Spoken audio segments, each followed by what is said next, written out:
Só um ventinho aqui, ó. Olha o ventinho aqui, Planaltina de Goiás, ó.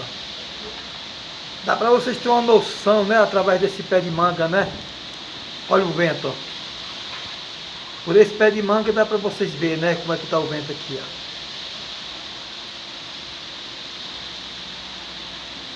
Eu não sei porquê, porque não tá muito quente esses dias, né?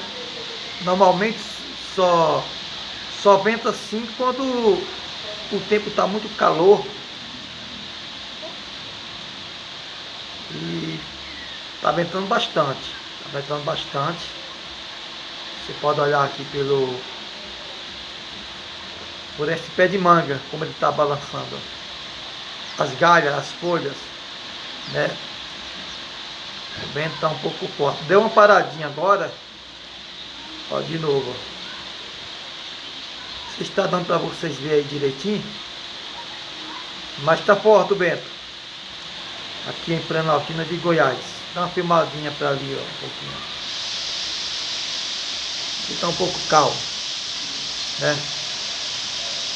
Aquele pé de manga ali até que não tá balançando muito. É porque tá por trás do outro. O vento não tá pegando muito nele, mas isso aqui tá, ó, tá um pouco forte. Olha só. Aparentemente acho que não tá, né? Aparentemente acho que não tá, mas tá ventando bastante.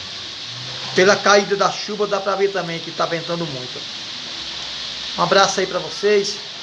Que Deus abençoe. Que essa chuva venha, o vento venha acalmar, né? A chuva tá boa. Um abraço aí pra todos.